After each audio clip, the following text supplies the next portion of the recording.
What's up, everyone? Bales here with another edition of our NBA DFS DraftKings Picks videos, this time for Thursday, December 2nd. After a larger 9-game slate last night, we're back down to a 5-game Thursday slate, which there's still plenty to go over.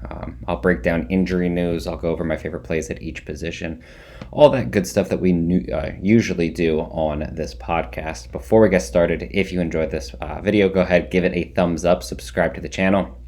You can ask any questions or give any comments that you have below in the comments, and I will try to answer them throughout the day to the best of my ability.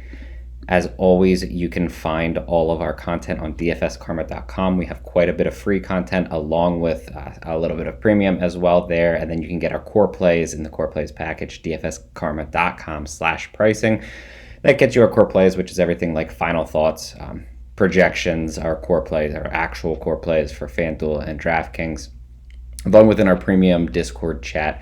We do have a free Discord chat, chatdfs.com if you want to go to that. All of that can be found in the description as well. If you don't remember those links, you can just go there and click on them.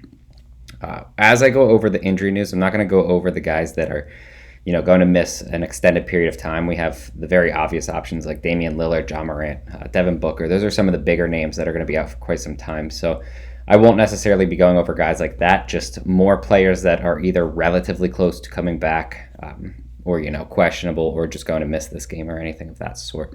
So starting with Milwaukee, Toronto, Brook Lopez, I believe, is expected to return in a few more games, but he's out for tonight. Same with OG and Anunoby, both of them out. Kem Birch also out, while Gary Trent Jr. is questionable.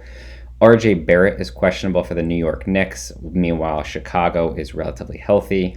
Zach LaVine has been taken off of the injury report, so he should be good to go. Mike Muscala, I believe, is questionable tonight. Derek Favors should be out once again, and then Josh Giddey and Kenrich Williams are both going to miss more than just this game. I believe Giddey will be out at least 2. Zaire Williams doubtful. Kyle Anderson questionable for Memphis. That's kind of not really a big one to watch because he doesn't play a ton of minutes, but he does produce well on the court. So that'll open up some other stuff for some of the other Memphis guys. Not much going on in Detroit, Phoenix, obviously, besides Devin Booker. And then for Portland, San Antonio, the only thing really to note tonight is going to be Norman Powell out.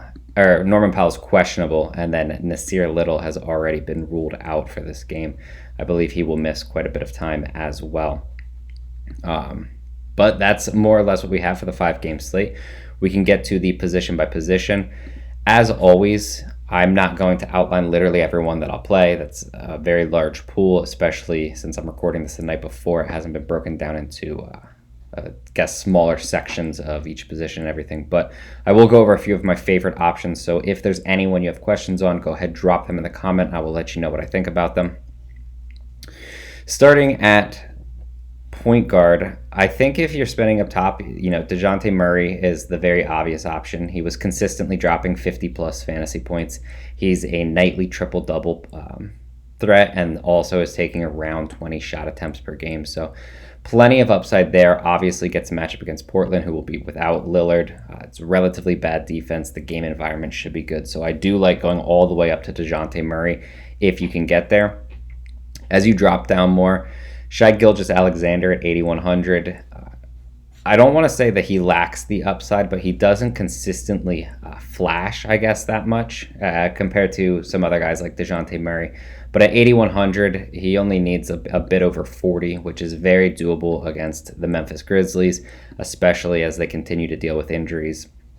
But this game is one of the better game environments as well, so I do think that Shai Gilgeous-Alexander makes a lot of sense on this slate. As you move down more, there's a few options we can consider. You have guys like Tyus Jones. He just played 34 minutes in his last game. Didn't look overly dominant with only 22 fantasy points. With that being said, he's right around a fantasy point per minute, a little bit under that on the season. So if he's going to keep getting, 30-plus minutes, I completely feel fine playing him in cash games on this. I also think that DeAnthony Melton is relatively okay, although he hasn't been playing big minutes. I think he's fine at 5,100, but that's going to be more of a tournament option. And then as you get down more, you have guys like Dennis Smith Jr. going to play limited minutes, but he's only 3,500, and we saw him post 24 and a half in 17 minutes in his last game. You have guys like Cam Payne, who probably won't see a ton more minutes with Devin Booker out, although it's not necessarily completely out of the question that he could. I would just expect him to continue to have his more or less boom or bust production for his price tag, so I do think that he's reasonable. If you want to go a bit safer, Killian Hayes is basically locked into 30 minutes, although he doesn't necessarily do as much while on the floor. As you move up a bit, I think that Zach LaVine is probably the top option, or I guess you can realistically go with CJ McCollum since he should be playing a bit of point guard. I guess No, CJ McCollum is probably the top option. I think the Zach LaVine's right behind him, and then Fred VanVleet right behind him as well.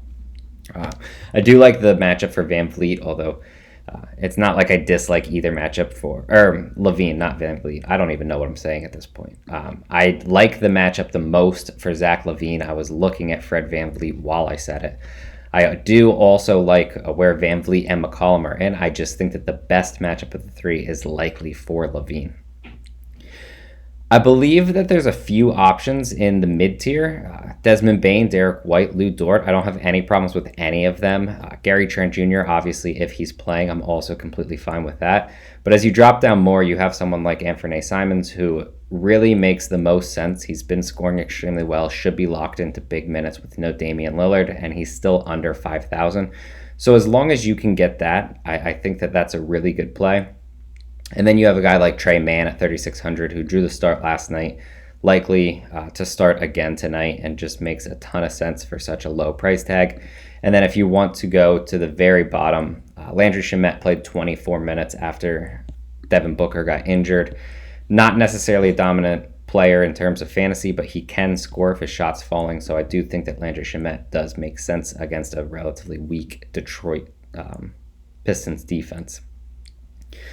Moving to small forward, I have no problems with Scotty Barnes. Not my favorite option, especially with his price tag up there, but Scotty Barnes does make a lot of sense. The top guy for me most likely will be Dillon Brooks. He's just playing a massive role in the offense. Doesn't really matter if he gets 25 or 35 minutes. He's taking upwards of 20 shots in a game. Plenty of rebounds. He has a ton of steal potential, so Dillon Brooks at 7K, I do think looks appealing, especially against Oklahoma City. He's probably my top small forward option. I think you can make an argument as well for Alec Burks, who now that he's locked into big minutes as the starting point guard for the New York Knicks, has dropped 40 plus fantasy points in each of his last two. Once again, no issues with him here. It's just that Chicago's not necessarily a defense that you want to attack. I do think at 6,500, he still is a little bit cheap, though. As you continue down a bit more, I guess it probably depends a little bit on injury news as to whether you're using a guy like Spy, coming off of a very bad game, only played 18 minutes in what was an early blowout against Memphis. And then they kind of cut the game to only 7 points, I believe was it at the end. But I do think that he makes sense there. And then you have Cam Johnson, who played 29 minutes. I believe that he's probably the biggest beneficiary from Devin Booker being out. He likely slides into the small forward role, whereas Mikal Bridges moves over to shooting guard. And then Johnson's minutes should be a little bit more stable. So at 4,200, 100% feel free using him in cash games, tournaments. He hasn't necessarily dominated while on the floor, but he can score. He can shoot it from all over the court. So if his shot's falling, he's another guy that can score fantasy points in a hurry if that is the type of game that happens. Moving to power forward, I really like Giannis up at the top. He's 12,000, so you're not getting any real discount on him or anything, but the matchup against Toronto is really good. They don't particularly have anyone that's going to be able to slow him down, and there's quite a bit of salary relief options on this slate.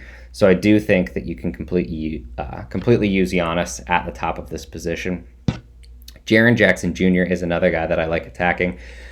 I generally use him more in tournaments than cash games because his minutes are essentially always up in the air because he fouls so much. But he did play 34 against Toronto in their last game. He scored 45 fantasy points. That's the kind of upside you're getting. and I do think that he's a really good per minute scorer. So as long as he's not necessarily playing 20 minutes, he feels pretty solid. Kind of needs to get closer to 30 for his current price tag. But that's definitely in the realm of possibility, especially in a game that could stay close between what kind of projects two of the worst teams at the current time because of injuries and such. As you move down power forward, you have guys like Cam Johnson. I do think that Brandon Clark is viable. He's more or less a tournament option, even under 4,000. Been playing well. He does come with quite a bit of upside, but there's some risk to that as well. If Norman Powell's out, Larry Nance likely becomes chalky. He played 25 minutes in his last game. He really did not play well, less than 13 fantasy points, but we've always known that he can score fantasy points in a hurry. So if he's going to get 25 minutes for 3,800, I do believe that Larry Nance Jr. is one of the better options on the slate. It's just kind of depending at this point whether Norman Powell is able to suit up or not. At center, Nikola Vucevic, coming off of a massive game against the Charlotte Hornets, he gets another plus matchup against the New York Knicks, who have really struggled against centers. I do think that he's completely fine. DeAndre Ayton under him, also a very solid option. I think I would like to drop down to Jakob Poeltl. He kind of sits around 30 fantasy points with a little bit of upside as long as he's getting the minutes, which generally should be the case. We've seen Portland struggle a little bit against the center throughout the season. My big concern here is that Poeltl's only playing 24 minutes per game on the road. That bumps to over 31 at home, and his fantasy points essentially match that. He's averaging 23 on the road, 36.4 at home. The big issue is that I just don't know whether they're going to lock him into the big minutes. And I mean, a few games ago on the road, he played 36 at Dallas. That was over a month ago at this point because he missed quite a bit of time, but it was only like 4 road games ago or something like that for him being healthy. So the potential is there. It just also comes with quite a bit of risk. And then I do think that you have to mention Precious Achiuwa. He's locked into around 30 plus minutes per game. If that's the case at 4,600, he's just a bit too cheap. I think that he's a relatively solid option if you want to take the shot in all leagues. And then as you go down, you have guys like Robert Covington, who we kind of need to wait on injury news once again for, but do make sense. That's actually a relatively large player pool, I feel. I did outline quite a few guys. I know a lot of the slate really depends on a few key pieces of injury news. We didn't even kind of really talk about the RJ Barrett one, which obviously would help guys like Derrick Rose, Evan Fournier, probably would help Emmanuel Quickly a little bit more too. He's played at 38 and 31 in his last 2. His price tag's up a little bit more. And in the big minutes, he hasn't really taken on the role of pure scorer like he has in somewhat of limited minutes off of the bench. He's kind of more just on the court, not really completely taking over. So I think he's fine, but also a little bit risky. I think that he would make a whole lot more sense if RJ Barrett were ruled out of this game. But that's about what I got for you guys tonight. Again, if you enjoyed the video, go ahead and give us a thumbs up. Subscribe to the channel. You can click the little bell to turn on notifications and you won't miss when any of our videos are posted. Leave any comments that you have below or ask questions on any players, anything, can be strategy, whatever you want. I will try to answer that throughout the day. Good luck, and we will be back with a Friday podcast.